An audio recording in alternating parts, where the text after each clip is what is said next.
வாழ்க வளமுடன். Welcome to TNPSC stars channel. Students, இன்னைக்கு நம்மளோட வீடியோ 8th ஸ்டாண்டர்டுக்கான சோசியல். இதில் ஹிஸ்ட்ரியில் 5th லெசன் பார்க்கலாம். எஜுகேஷனல் டெவலப்மெண்ட் இன் இந்தியா, இந்தியாவின் கல்வி வளர்ச்சி, எப்படி படிப்படியாக இந்தியாவில் கல்வி வளர்ச்சி இருந்துச்சு. சரிங்களா? பழமையான கற்றலிருந்து இன்னைக்கு நவீன கற்றல் வரைக்கும் எப்படி படிப்படியான முன்னேற்றம் இருந்துச்சு. நடுவில் பிரிட்டிஷ் ரூல், இது எல்லாமே எப்படி அந்த கல்வி இருந்தது அப்படிங்கிறத பற்றி தான் நம்ம பார்க்க போகிறோம். இதில் நம்ம 1 மார்க் ஏற்கனவே நம்ம பார்த்தாச்சு. இன்னைக்கு நம்ம பார்க்குறது 2 மார்க் 5 மார்க். இது பார்க்குறதுக்கு முன்னாடி நம்ம சேனலில் இது வரைக்கும் யாரெல்லாம் சப்ஸ்கிரைப் பண்ணலையோ அப்படியே அவங்க மட்டும் பண்ணிடுங்க. அப்படியே பக்கத்தில் பெல் ஐக்கானையும் கிளிக் பண்ணிட்டீங்கன்னா அப்பப்போ உங்களுக்கு வீடியோக்கள் எல்லாமே வந்து சேரும். சரிங்களா? ஓகேம்மா, கொஷின்ஸ் பார்க்கலாம். 1 மார்க் நோட் பண்ணாதவங்க பாருங்கள், முன்னாடி போட்ட வீடியோ பார்ட் 1 பாருங்கள், அதுவும் உங்களுக்கு தெரியும். சரிங்களா? நிறைய பேர் கேட்டிருக்கிறீங்க வீடியோ நான் உங்களோட இதில் போய் எப்படி பார்க்குறது அப்படிங்கிறது தெரியல அப்படிங்கிறீங்க. என்னன்னா நீங்கள் எந்த லெசன் பார்க்கணும். இப்போ டெவலப்மெண்ட் இன், இந்த லெசன் என்னது name, educational development in India அப்படின்னு இருக்கு இல்லையா? இந்த நேம் போட்டு டிஎன்பிஎஸ்சி ஸ்டார்ஸ் அப்படின்னு போட்டிங்க, educational development in India TNPSC stars அப்படின்னு போட்டிங்கன்னா நம்மளோட சேனல்லேருந்து உங்களுக்கு ஆன்சர் வந்துடும். சரிங்களா? அப்படி தான் கூகுளில் போய் டைப் பண்ணலாம், இல்லை யூடியூப்பில் டைப் பண்ணலாம். நீங்கள் எங்கே டைப் பண்ணிங்கனாலும் உங்களுக்கு அந்த வீடியோ கிடச்சிரும். சரிங்களா? எந்த லெசன் வேணுமோ அதுக்கு அடுத்து உங்களுக்கு சேனல் நேம் போட்டுருங்க. சரிங்களா? ஓகேம்மா, கொஷின்ஸ் பாருங்கள். Write about the importance of gurukulas, gurukula கல்வியினுடைய முக்கியத்துவம் என்ன? Importance of குருகுலாஸ்.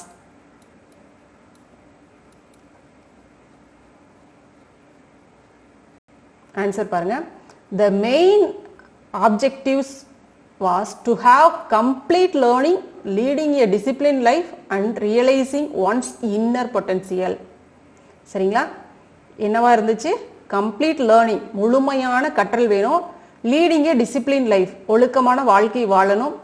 Realising one's inner potential, உள்ளார்ந்த திறமையை, ஒரு மாணவனுடைய உள்ளார்ந்த திறமையை வெளிக்கொண்டு வரணும். இதுதான் இந்த குருகுல கல்வியினுடைய மெயின் தீமா இருந்துச்சு. சரிங்களா?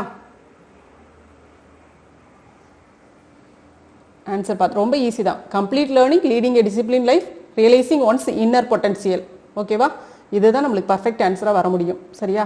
இதில் கொடுத்துருக்காங்க குருகுல கல்வி அப்படின்னா என்ன அப்படிங்கிறது கொடுத்துருக்காங்க. வாட் மீனிங் என்னன்னு கொடுத்துருக்காங்க.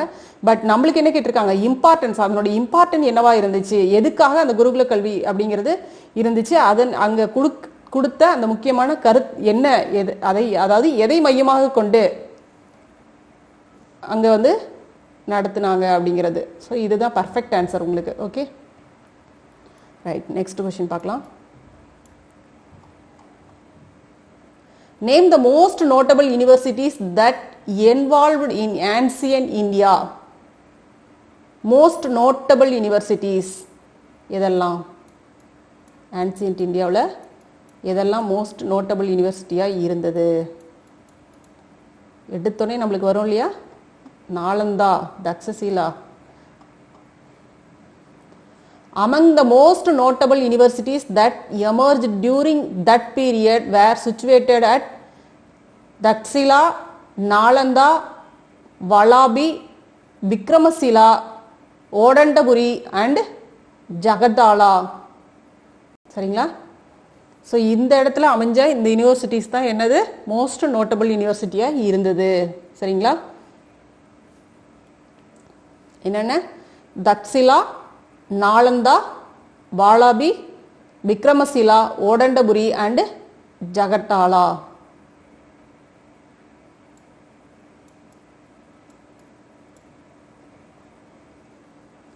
Next question. Write a short note on Taxila. இப்போ பார்த்தோம் இல்லையா? அதை பற்றின தக்ஷசீலா அப்படின்னு நம்ம தமிழில் சொல்லுவோம், தக்ஷசீலம் அப்படின்னு சொல்லுவோம். சரிங்களா? தக்ஷிலா. ஸோ அதை பற்றின ஒரு ஷார்ட் நோட் என்ன? ரொம்ப முக்கியமான ஒரு, அது அப்போ இருந்த யூனிவர்சிட்டிஸில் வெரி வெரி பாப்புலர் யூனிவர்சிட்டி அது.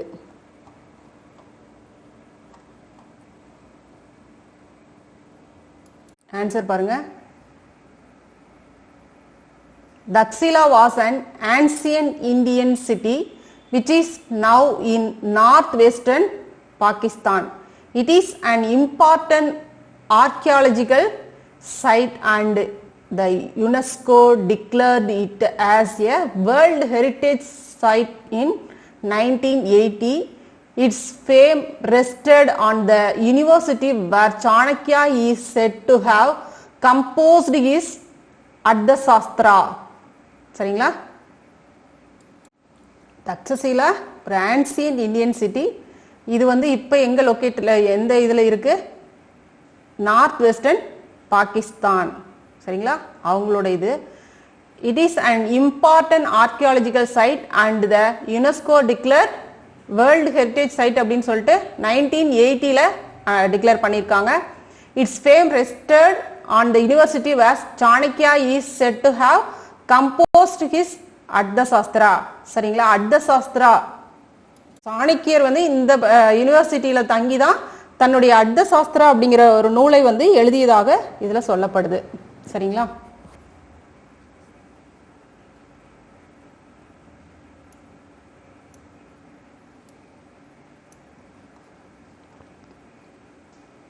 Mention the education centers flourished in Chola's period. Chola's periodல இருந்த எஜுகேஷன் சென்டர்ஸ் என்ன? அதாவது சோலாஸ் பீரியட்ல எதெல்லாம் கற்றல் மையங்களாக இருந்துச்சு அப்படிங்கிறதான். ஆன்சர்ஸ் பாருங்க. தி education centres flourished in Chola's period. ஓகேவா? ராஜராஜ சதுர்வேதி மங்கலம்,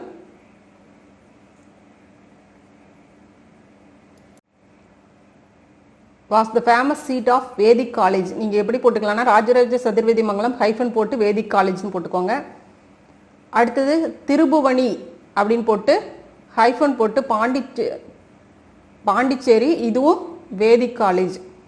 அடுத்தது திருவிடைக்காலை இன்ஸ்கிரிப்ஷன் லைப்ரரி. வீர ராஜேந்திரா, இது வந்து ஹைஃபன் போட்டுக்கோங்க மெடிக்கல் காலேஜ் அப்படின்னு போட்டுக்கோங்க. சரிங்களா? வீர ராஜேந்திரா அப்படிங்கிறது என்னது? Medical college. திருவாடுதுறையில் இருக்கக்கூடிய திருவாடுதுறை இன்ஸ்கிரிப்ஷன். ஸோ எப்படி எழுதலாம் அப்படின்னு கரெக்டாக பாருங்க. இதே தான் இங்கே கொடுத்துருக்க பாருங்க. ராஜராஜ சதுர்வேதி மங்கலம் வேதிக் காலேஜ் எண்ணாயிரம் இன் ஃபார்மர் சவுத் ஆர்காட் டிஸ்ட்ரிக்ட். சரிங்களா? முன்னாடி இது சவுத் ஆர்காட் அப்படின்னு அழைக்கப்பட்ட இதுதான். திருபுவனி வேதிக் காலேஜ் பாண்டிச்சேரி. வீர ராஜேந்திரா இது வந்து என்னது? Medical school. எங்க இருக்கு? திருவாடுதுறையில் இருக்கு. சரிங்களா? இந்த மாதிரி இந்த ஃபார்மெட்ல நீங்க கொடுங்க.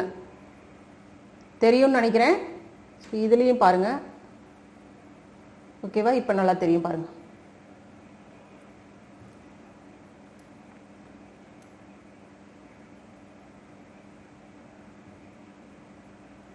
ஒன்றும் இல்லை, ஆன்சர் இங்கே இருக்குது. இது எப்படி எந்த ஃபார்மெட்டில் எப்படி கொடுக்கலாம் அப்படிங்கிறது தான். ராஜராஜ சதுர்வேதி மங்கலம், இது என்னது? வேதிக் காலேஜ். இதுக்கு இது எந்த இடத்துல இருக்குது அப்படின்னா எண்ணாயிரம் இன் farmer south Arcot district.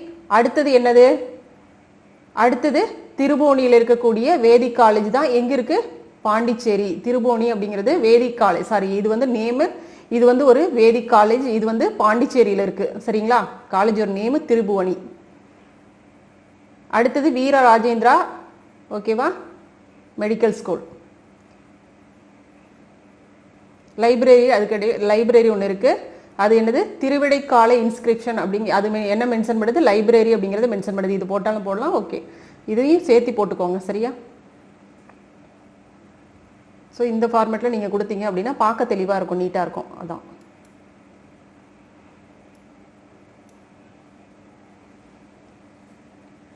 expand SSA and RMSA. abbreviation பாருங்க. சர்வ சிக்ஷா அபியான். சர்வ சிக்ஷா அபியான். அடுத்தது RMSA அப்படின்னா என்ன? ராஷ்ட்ரிய மத்தியமிக் சிக்ஷா அபியான். சரிங்களா? ராஷ்ட்ரிய மத்தியமிக் சிக்ஷா Abhiyan. What do you know about RTE? RTE அப்படின்னா என்ன?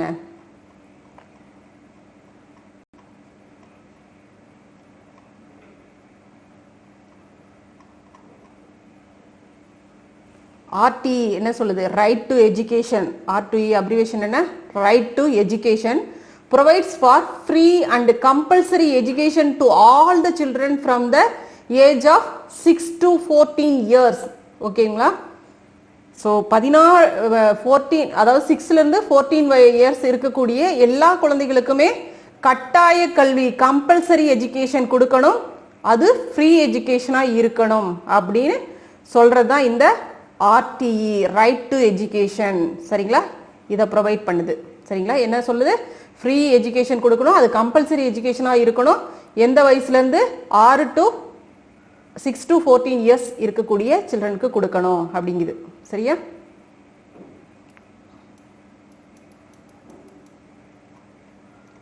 What were the sources of education in ancient India? சரிங்களா?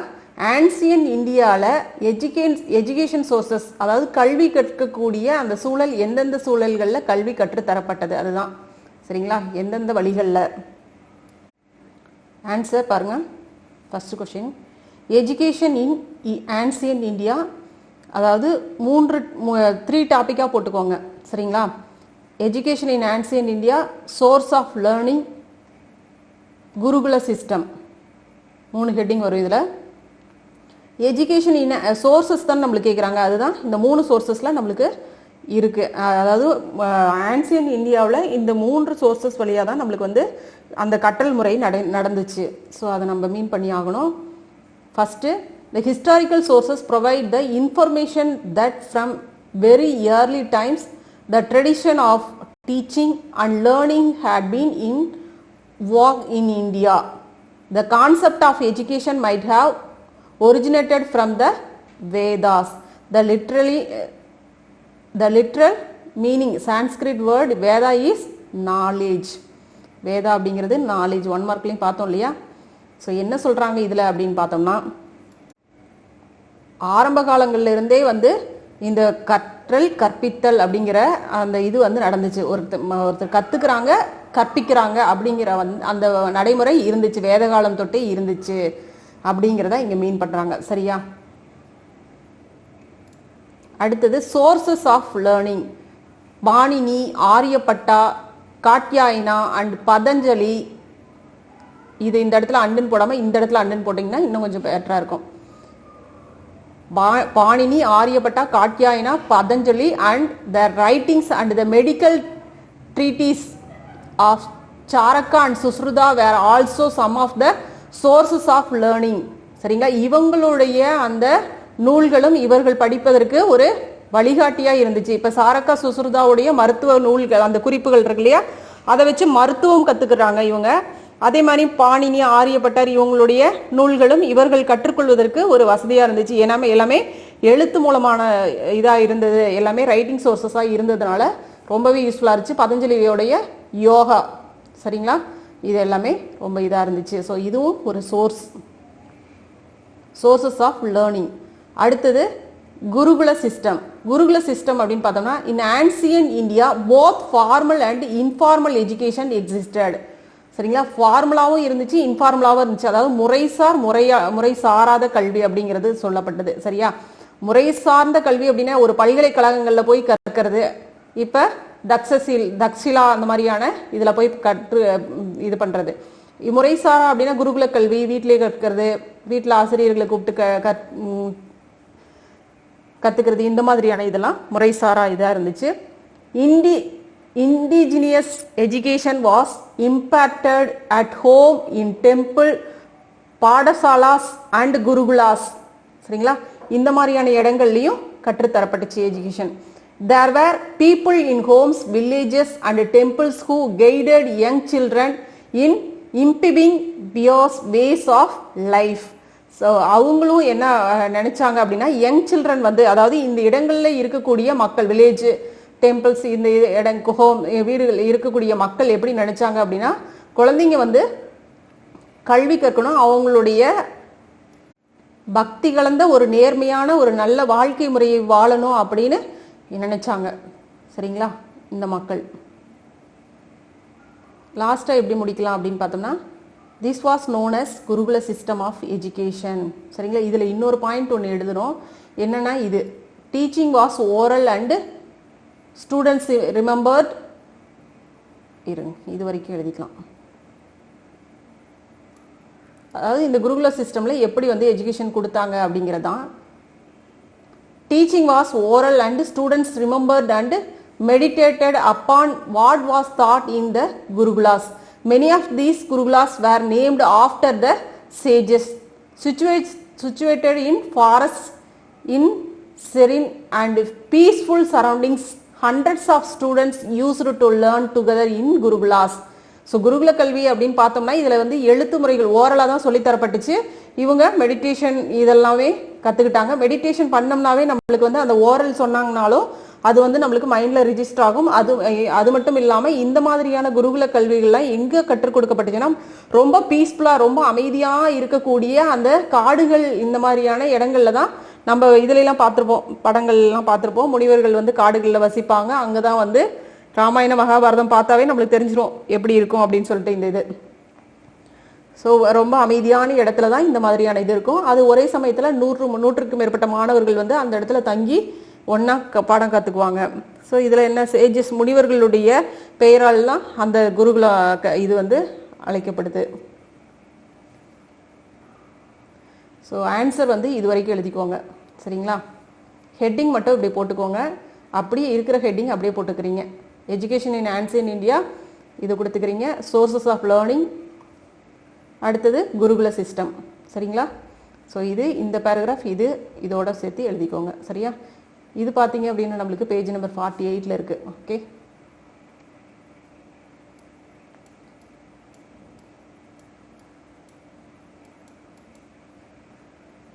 Next write a paragraph about the education under the British rule. British ரூலில் எப்படி வந்து எஜுகேஷன் இருந்தது?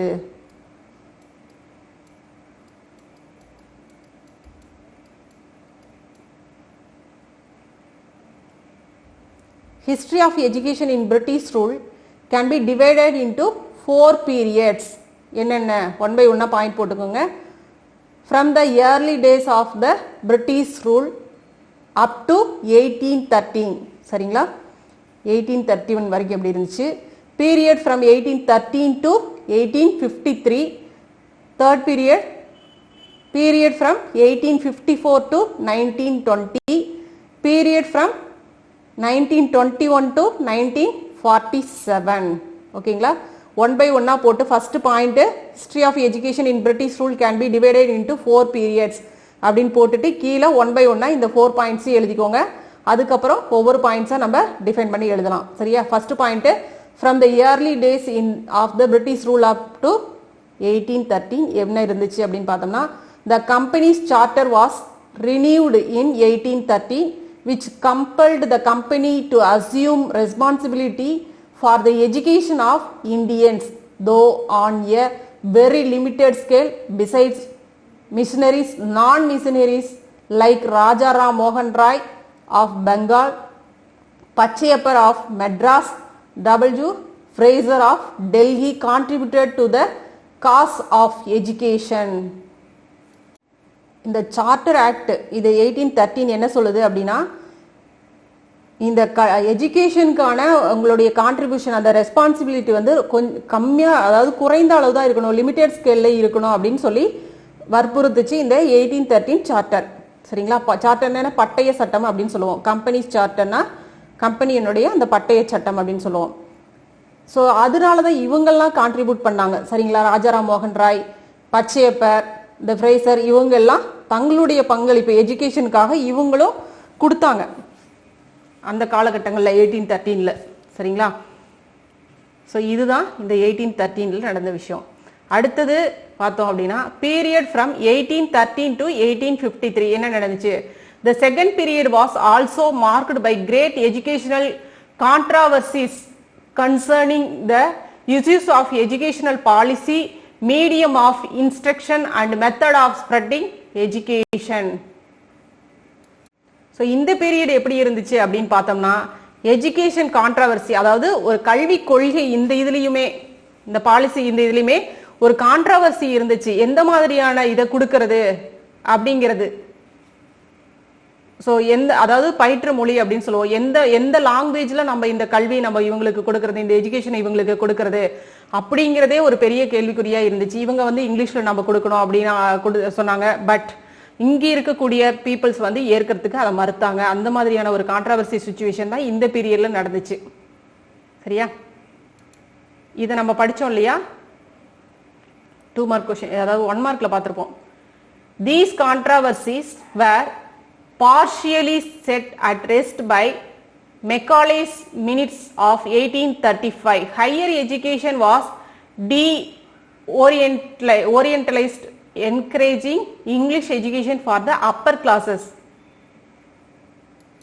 இது என்ன ஆச்சு அப்படின்னா, மெக்காலேயுடைய அந்த எஜுகேஷன் பாலிசி இது என்ன சொல்லுச்சு அப்படின்னா, அதாவது இவர் இந்த இது கொண்டு வந்ததுக்கு அப்புறம் இது ஓரளவுக்கு இந்த கான்ட்ராவர்சி சுச்சுவேஷன் வந்து ஓரளவுக்கு முடிவுக்கு வந்துச்சு. என்ன அப்படின்னா, இங்கே அதாவது உயர்கல்வி ஹையர் எஜுகேஷன் அப்படின்னு போகும் பொழுது இங்கிலீஷ் தான் நீ வந்து கற்கணும், இங்கிலீஷில் தான் உனக்கு கொடுப்போம் எஜுகேஷனை அப்படின்னு சொல்லி அந்த ஒரு இதை கொண்டு வந்ததுனால, அது மட்டும் இல்லாமல் ஹையர் கிளாஸ்ல இருக்கிற மக்களுக்கு வந்து இது ஊக்குவிக்கப்பட்டுச்சு. அவங்களும் வந்து அதை அக்செப்ட் பண்ணிக்கிட்டாங்க. ஸோ அதுதான். ஸோ இந்த பாயிண்ட்டை பொறுத்த வரைக்கும் எல்லாமே ஹைலைட் பண்ணது மட்டும் எழுதினீங்கன்னா போதும். ஸோ இந்த செகண்ட் பாயிண்ட்டை பொறுத்த வரைக்கும் நம்ம இது வரைக்கும் எழுதினா போதும். ஓகேவா? தேர்ட் பாருங்க. Period from 1854 to 1920. The third phase of British influenced education may be called the period of an all India educational policy. It commenced with Sir Charles Wood's dispatch in 1854. So இதில் என்ன அப்படின்னு பார்த்தோம்னா, பிரிட்டிஷனுடைய ஒரு செல்வாக்கான ஒரு பீரியடாக இது இருந்துச்சு. சரிங்களா? கல்வி பார்த்தோம் அப்படின்னா இந்த பாலிசி தேர்ட் பீரியட் வந்து ரொம்பவே வந்து ஆல் இண்டியா எஜுகேஷனல் பாலிசி. சரிங்களா? அதாவது ஒரு செல்வாக்கான காலகட்டம் அப்படின்னு இதை சொல்லலாம். இங்கிலீஷ் இதை it commenced with sir Charles Wood's despatch in 1854. இது வந்து இந்த சார்லஸ் வுட்னுடைய அந்த கல்விக் கொள்கையோட அப்படியே இந்த 1854 அப்படியே தொடக்கமாச்சு. சரிங்களா? செகண்ட் பீரியட் அப்படியே தொடங்கி நடைமுறையில் இருந்துச்சு. அடுத்து பார்த்தோம்னா period from 1921 to 1947. The fourth phase may be called the period of provincial autonomy. The Act of 1935 ushered a new era of educational advancement through the country.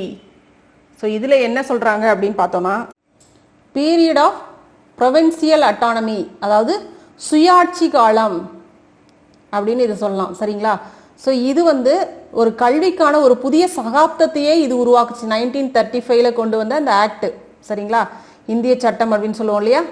So அது வந்து ஒரு கல்விக்கான புதிய ஒரு சகாப்தத்தையே கொண்டு வந்துச்சு இந்த 1935 ஆக்ட். சரிங்களா?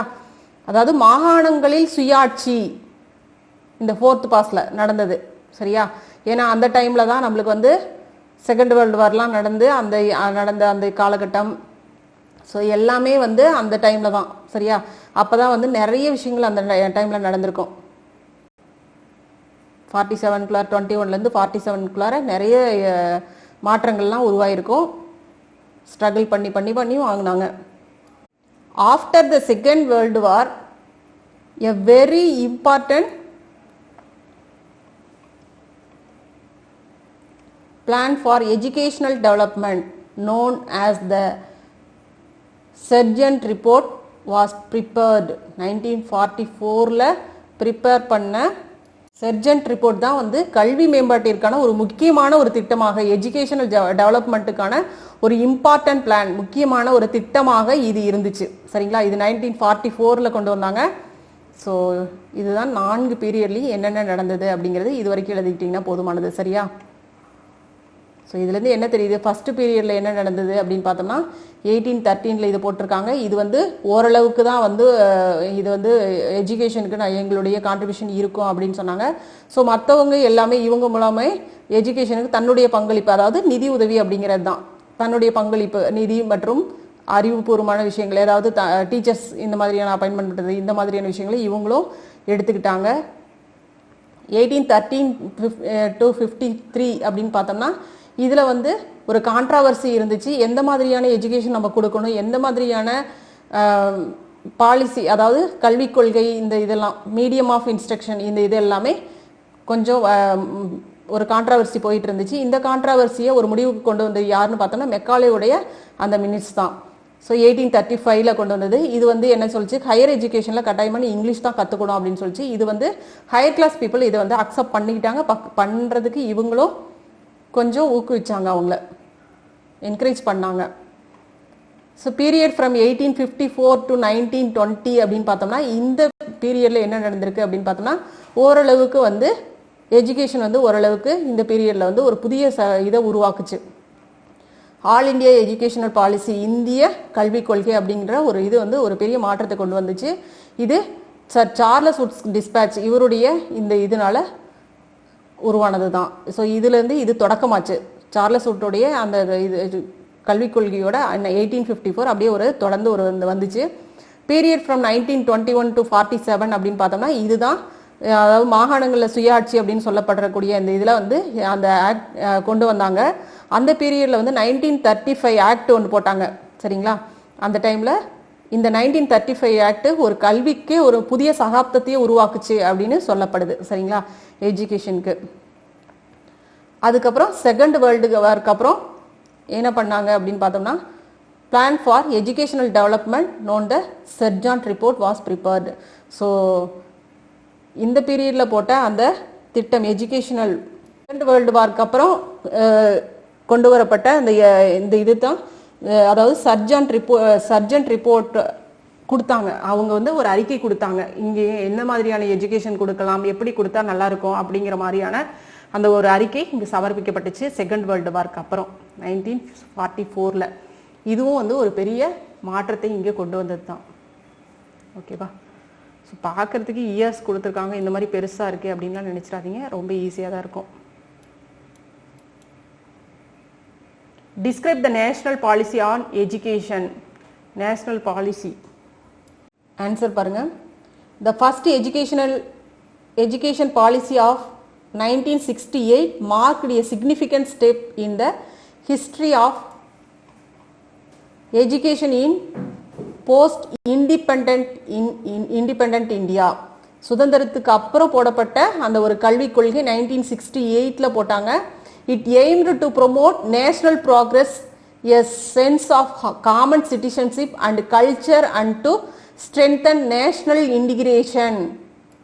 என்ன சொல்றாங்கன்னா இது வந்து ஒரு தேசத்தினுடைய அது வந்து முன்னேற்றத்தை மேம்படுத்துவதோடு மட்டும் இல்லாமல் பொதுவான, அதாவது காமன் சிட்டிசன்ஷிப், பொதுவான குடியுரிமை, கல்ச்சர், கலாச்சாரம், strengthen national integration.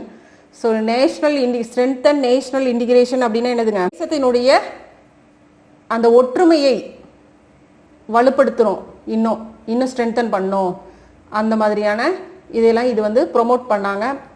In 1986, the government of India introduced a new education policy. 1986 சரிங்களா. ஃபர்ஸ்ட் போட்டது 1968, அப்படியே ரிவர்ஸ் பண்ணுங்க 1986, சரியா, ரெண்டுமே முக்கியமானது. நியூ எஜுகேஷன் பாலிசி போட்டாங்க. The aim of new education policy was to transfer a static society into a vibrant one with a commitment to development and change. So இதில் என்ன சொல்கிறாங்க அப்படின்னு பார்த்தோம், நிலையான ஒரு சமுதாயத்தை உருவாக்குறது மட்டும் இல்லை, ஒரு ஸ்ட்ரென்த்தான ஒரு வலுவான ஒரு சமுதாயத்தையும் நம்ம உருவாக்கணும். ஒரு துடிப்பு, வைப்ரண்ட் ஒன், துடிப்பான ஒரு சமுதாயத்தை ஒரு இதை வந்து உருவாக்கணும். அந்த அளவுக்கு நம்ம வந்து இதில் மாற்றத்தை கொண்டு வரணும் அப்படின்னு போடப்பட்டது 1986 பாலிசி.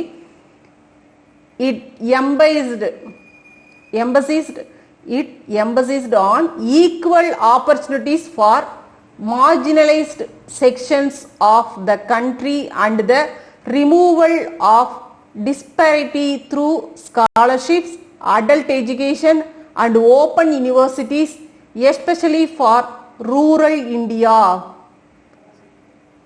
இது என்னன்னா எல்லா தரப்பு மக்களுக்குமே வந்து ஒரு நல்ல கல்வி கிடைக்கணும் அப்படிங்கிறது தான் இதோட இதாக இருந்துச்சு.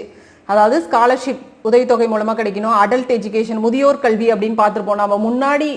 19 90 அந்த மாதிரியான காலகட்டங்களில் கூட 80s அந்த மாதிரியான காலகட்டங்களோட இந்த முதியோர் எஜுகேஷன் அப்படிங்கிறது இருந்துச்சு, நடைமுறையில் இருந்துச்சு. கிராமப்புறங்கள்லையும் எழுத படிக்க தெரியாதவர்கள் தெரியாதவங்க இருக்கவே கூடாது அப்படிங்கிற மாதிரியான ஒரு நிலைக்கு கொண்டு வரணும் அப்படின்னு முயற்சி பண்ணாங்க. ஆனால் அது முடியல, அது வந்து அவ்வளோ பாதியில ஸ்டாப் ஆச்சு. ஆனால் முதியோர் கல்வி அப்படிங்கிறதெல்லாம் கொண்டு வந்து நடைமுறைப்படுத்தினாங்க. அது ஓப்பன் யூனிவர்சிட்டி, திறந்த நிலை பல்கலைக்கழகம், இதெல்லாம் ரூரல் இந்தியாவில் கொண்டு வந்தாங்க. அதான் இதனுடைய கொள்கையே இருந்துச்சு. The new education policy called for a child-centered approach in primary education and launched Operation Blackboard to improve primary schools nationwide. ஓகேவா? பிளாக்போர்டு, கரும்பலகை திட்டம் அப்படின்னு சொல்லுவோம். பிரைமரி எஜுகேஷனை வந்து ஒரு நேஷனலைஸ் இதாக கொண்டு வரணும் அப்படிங்கிறதும் இந்த நியூ எஜுகேஷன் பாலிசியோட இதாக இருந்துச்சு. அதாவது குழந்தைகளை வந்து மையமாக வச்சு இந்த பிரைமரி ஸ்கூல் இது வந்து இந்த ஆப்ரேஷன் வந்து ஒரு சக்ஸஸ்ஃபுல்லாக கொண்டு வரணும். அதுக்கு தான் இந்த blackboard to improve primary school nationwide, தேசிய அளவில் இதை முன்னேற்றுவதற்கான நடைமுறை திட்டங்கள் உருவாக்கப்பட்டுச்சு இந்த நியூ எஜுகேஷன் பாலிசி மூலமா. The new education policy was revised again in 1992. மறுபடியும் என்ன பண்ணாங்க அப்படின்னா இந்த 1986ல போட்ட அந்த எஜுகேஷன் பாலிசி மறுபடியும் 1992ல மறுபடியும் ஒரு எஜுகேஷன் பாலிசி போட்டாங்க திரும்பவும். It envisaged the formulation of a national curriculum framework, emphasis on in-service education, improvement of facilities and streamlining of the evaluation system at the secondary stage. ஏற்கனவே இருந்த இந்த இதில் வந்து இன்னும் வந்து ஓரளவுக்கு அந்த கரிக்குலம்ல வந்து இன்னும் கொஞ்சம் மாடர்னைஸ் பண்ணி கொண்டு வரணும் அப்படிங்கிறத இங்கே இருந்துச்சு. சரிங்களா? ஸோ இன்ஃப்ராஸ்ட்ரக்சரல் எல்லாத்தையும் மேம்படுத்தி கொண்டு வரணும். உள்ளே இருக்கக்கூடிய அந்த செகண்டரி ஸ்டேஜ், அதாவது செகண்டரி எஜுகேஷன் 8th வரைக்கும் இருக்கக்கூடிய அந்த எஜுகேஷன் இருக்கு, அந்த அந்த செக்ஷன், அதாவது கிளாஸ் 8th ஸ்டாண்டர்ட் வரைக்கும் இருக்கும் இல்லையா, அதுக்கு வந்து ஒரு முறையான மதிப்பீட்டு முறைகளை கொண்டு வரணும் அப்படிங்கிறது, அந்த மாதிரியான இதெல்லாம் இந்த இதில் வந்து போட்டாங்க. சரிங்களா? ஸோ மொத்தத்தில் வந்து ஒரு இன்ஃப்ராஸ்ட்ரக்சர் எல்லாத்தையும் மேம்படுத்தி ஒரு தரமான ஒரு கல்வியை கொடுக்கணும் அப்படிங்கிறது இந்த 1992ஓட இதாக இருந்தது. அவ்வளோதான்.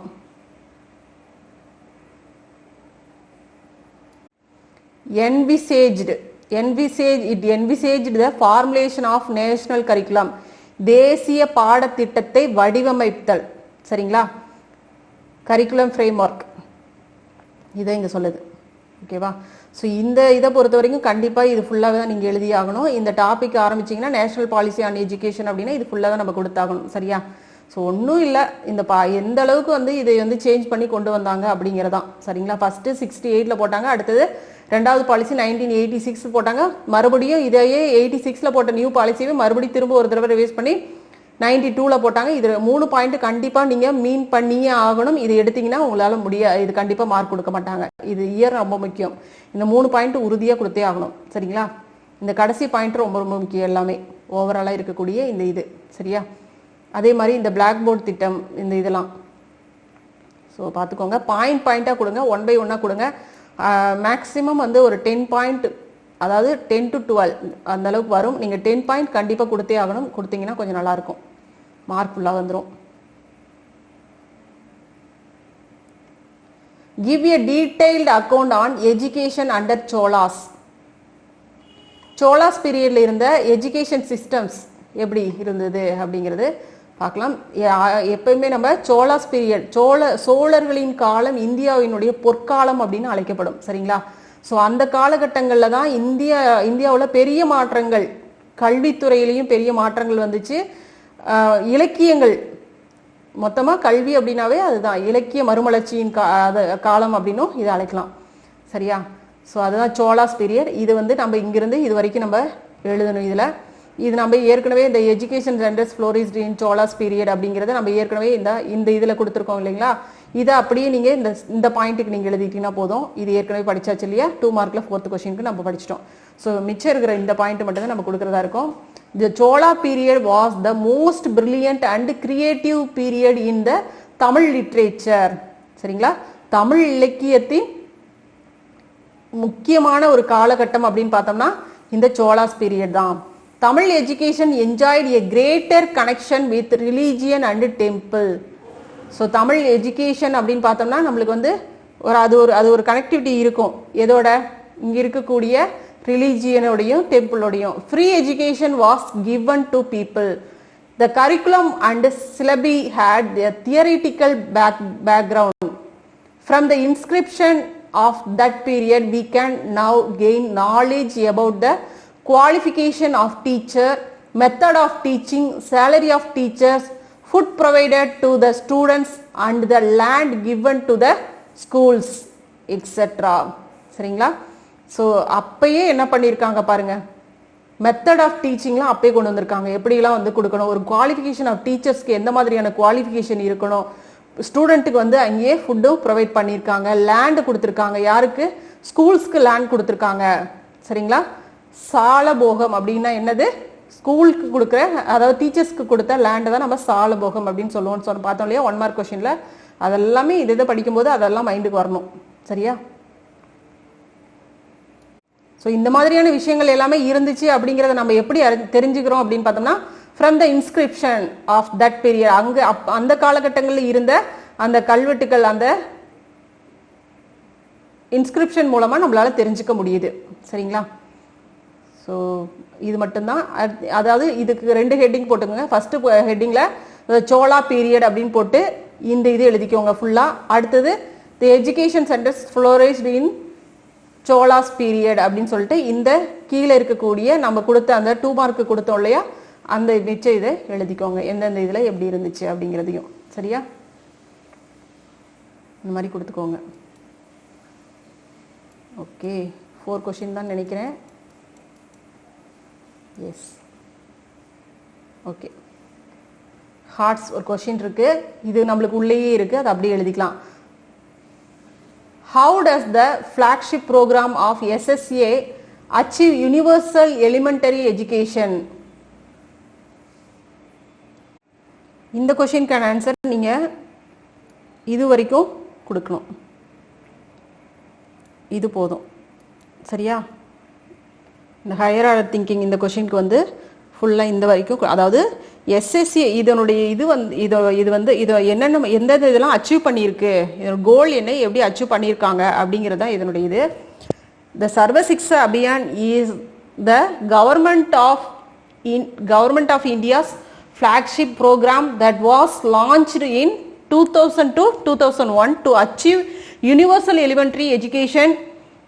இது வந்து அதாவது தொடக்க கல்வியை வந்து நீங்க எல்லாத்துக்குமே தரமான கல்வியா கொடுக்கணும். சரிங்களா? ஆரம்ப கல்வின்னு நம்ம சொல்றோம்.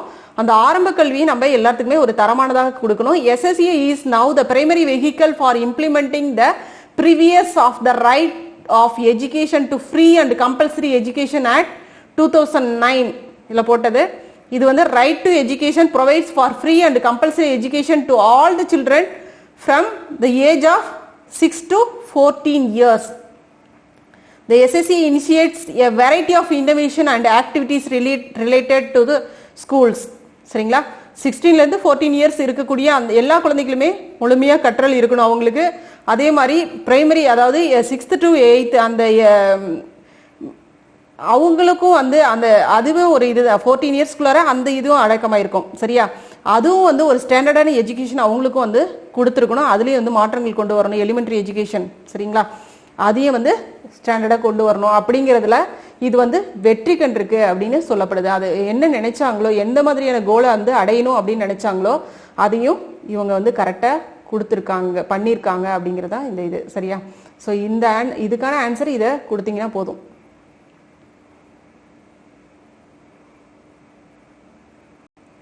ஓகேவா? இதில் இந்த லெசன் முடிஞ்சிருச்சு. இதுக்கு அடுத்த லெசன் டெவலப்மெண்ட் ஆஃப்